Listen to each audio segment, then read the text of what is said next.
Thank you, Lois. It is indeed, I'm pleased to make some comments.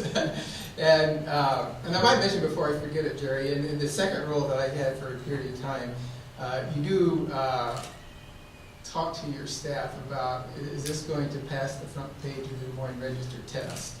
And we never had that problem with Beverlyn, so we never did have that conversation. I've had that conversation with some other extension staff over the years, but I was over there. So I'm pleased. I'm going to limit my comments to the roles that Lois said, working in extension, which is sort of unfortunate because Beverlyn is a very multi-dimensional person. She had a long career working with nonprofits and other groups before she came here. And while she was here, she did a lot of other things with her other role, because she didn't have a research appointment. But teaching or talking about this with the extension aspect is a little easier for me in a couple of ways. One is that, unlike Beverlyn, I never did have an ASR journal article. So I'm going to start out and give you a little bit of history, and I think there's a point to this. Extension sociology has been around this university for a long time. And you can go back almost 100 years when there were the first few things. But the leadership portfolio in the department probably started at least 50 years ago with names like Ron Powers and Darrell Hobbs. And then a little later, people like John Tate and Art Johnson. And then a little more recently, folks like Betty Wells and Terry Besser and Mary Foley. And then about 12 years ago,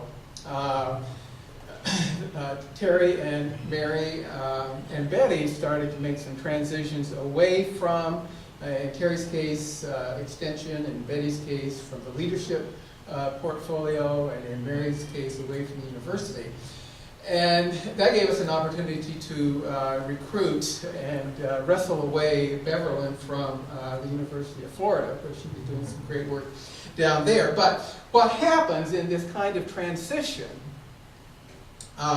there are some gaps that start to happen with the expectations that have been built up over the years, because with the good work that has been done, we do have a number of stakeholders out there who expect good things. And perhaps as much as any, it was my fault that some things started to fall through the cracks, and there were some gaps. And one of the things that was falling through the gaps at about the time Beverlyn came was a program that Terry put together. It was a very good program called the Institute for Public Leadership. And this was a program that was well empowered by some entrepreneurial people of local elected officials, which, by the way, one of the axioms I learned in extension that they told me, never underestimate the self-importance of a local elected official. There were also department heads from state government, and this was a program that was working toward leadership and ethics in state government, working with some middle career people who were going to come up and wanted to get this out. And we've had sort of annually sort of long weekend retreats with that went very successful. Well, when Terry transitioned out, we had kind of an hourly person who was shepherding that a little bit with my lack of oversight.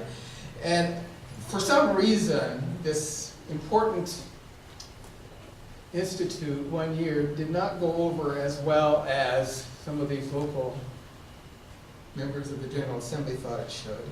And came by making some allegations like, we're going to take this to the University of Northern Iowa, we're going to jerk it from you. And we're going to send a letter to Martin Giske, president, and if there's anything that a low-level administrator doesn't want, for those of you who don't know, it would be an audience with Martin Giske. So I reassured these people that we had a new hire that was going to take care of this, and they should rest assured, and that would be Beverlyn Allen. And sure enough, my prediction held true, because in really amazing short order, she had these people eating out of their hands. And I think it was the end of even the very first retreat that we had, they gave her a spatial award of service. And more than that, they worked with the legislature to put in a line item budget of extension funding for this institute. So we knew right away we had a keeper. with Beverlyn on that one.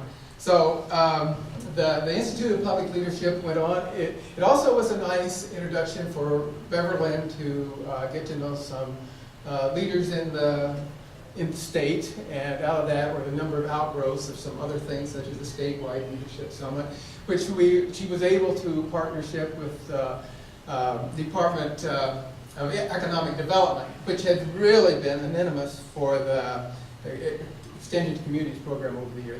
They didn't like us, just to be honest down there with that particular group. Another program that came through Beverlyn sort of immediately was well respected, and as Lois alluded to, and as I say it a little more succinctly, Beverlyn always does it with flair. And she became, so that had a lot of demand and became well known. And I must say that people like Vern Ryan and Steve Padgitt and Paul Lasley and Betty Wells helped her get some of this, because we would get requests that we were really not interested in doing, and we would say, boy, this is a nice opportunity for you, Beverlyn, to go out and it's kind of like, as an assistant professor, sometimes you get assigned to do things. Assistant professors can relate to that. And then Beverlyn did that. One of the, from statewide extension side, one of the programs that was really appreciated her work, because again, with sort of this gaps that was going on with people leaving, we needed sort of a new oomph. And Beverlyn really took over leadership of a program that we called Developing Dynamic Leaders, DDDL is what we call it. And it ended up with a curriculum. I think it was a 7-session curriculum, as I remember that. And then about a 400-page set of materials. One of the things about Beverlyn, when she would go out to do a program, she would be really meticulous in putting together, what the agenda was, what the steps were, just clockwork kinds of things.